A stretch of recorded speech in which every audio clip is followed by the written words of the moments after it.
ഒരു പാവപ്പെട്ട സമുദായമാണ് CSI. ആ സമുദായത്തിൻ്റെ സ്ഥാപനം, ആ സമുദായത്തോടുള്ള ബഹുമാനവും ആദരവും മുഴുവൻ ഉൾക്കൊണ്ടുകൊണ്ട് ഞാൻ പറയട്ടെ, ആ ഹാളിൽ നിന്നുകൊണ്ട് ഈ തെരഞ്ഞെടുപ്പിൽ ആര് ഭരിക്കുമെന്ന് തീരുമാനിക്കുന്നത് BJP ആയിരിക്കും, ഒരു സംശയം വേണ്ട. അതെങ്ങനെയാന്ന് പറയുമ്പോൾ നമ്മൾ തർക്കം ഉണ്ടാവും. ആർക്കും ഭൂരിപക്ഷം കിട്ടുകയില്ല.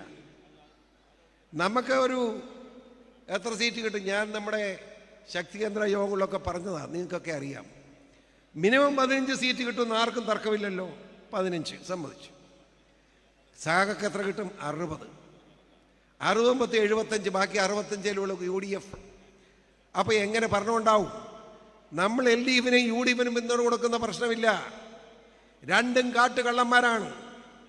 ഞാൻ ചോദിക്കട്ടെ, ഇവിടെ ശബരിമല ശാസ്താവിനെമാരെ മോട്ടിക്കാൻ മടിക്കാത്തവന്മാർ, ക്ഷേത്രങ്ങൾ മുഴുവൻ കൊള്ളയടിക്കുന്നവന്മാർ, ദേവീവിശ്വാസികളെ അപമാനിക്കുന്നവർ, ഈ കശ്മലക്കൂട്ടത്തിന് പിന്തുണ കൊടുക്കാൻ നമുക്ക് കഴിയുമോ?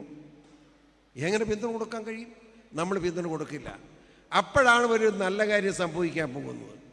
ഇപ്പോൾ ഈ പഞ്ചായത്ത് തെരഞ്ഞെടുപ്പ് വന്നപ്പോൾ നമ്മൾ കണ്ടു, എന്താണ്, നമ്മൾ ജയിക്കും എന്ന് ഉറപ്പാകുന്ന സീറ്റുകളിൽ കോൺഗ്രസ്സുകാരനും കമ്മ്യൂണിസ്റ്റുകാരനും ഒന്നായി എന്ന് മാത്രമല്ല, കോൺഗ്രസ്സുകാരൻ കമ്മ്യൂണിസ്റ്റുകാരന് വോട്ട് ചെയ്യുന്നു, മറ്റു ചില സ്ഥലങ്ങളിൽ കമ്മ്യൂണിസ്റ്റുകാരൻ കോൺഗ്രസിന് വോട്ട് ചെയ്യുന്നു. എന്തിന്? നമ്മളെ തോപ്പിക്കാൻ. ഇതേ മിനറായിരിക്കുന്നു. 3 വോട്ടിനാണ് ഒരു സീറ്റ് പോയത്, 11 വോട്ടിനാണ് ഒരു സീറ്റ് പോയത്, 19 വോട്ടിനാണ് വേറൊരു സീറ്റ് പോയത്. കോൺഗ്രസും കമ്മ്യൂണിസ്റ്റും കൂടെ കൂടിയിട്ടും ഈ നിലയിലേക്ക് നമ്മൾ വളർന്നു വന്നു. നിങ്ങൾക്കൊരു സംശയം വേണ്ട, അത് രണ്ടും കൂടെ ഒന്നിക്കണം. അതാണ് നമ്മുടെ ആവശ്യം. കേരളത്തിൻ്റെ പ്രതിപക്ഷമായി ദൈവം അനുഗ്രഹിച്ച് നിങ്ങളുടെ കാരുണ്യമുണ്ടെങ്കിൽ ഞാനും എൻ്റെ മകനും ഉൾപ്പെടെ ഒരു 15 പേര് നിയമസഭയ്ക്കകത്ത് കാണും. ഇവന്മാരെ പപ്പ് പറിച്ചേ ഞങ്ങൾ വിടൂ, നിങ്ങൾ പേടിക്കണ്ട. ഇവനൊന്നും വലുതൊന്നുമല്ല എനിക്ക്, ഞാൻ നോക്കിക്കോളാം. സൂക്കേട് തീർത്തേ വിടൂ, ഒരു സംശയം വേണ്ട. ഇവൻ്റെ ഒന്നും പ്രമേയമൊന്നും ഞാൻ അനുവദിക്കില്ല. 35 കൊല്ലം നിയമസഭയിൽ നിന്ന് പ്രവർത്തിക്കാൻ എളിയവനായി എനിക്ക് അവസരം തന്ന ജനങ്ങളാണ് നിങ്ങൾ.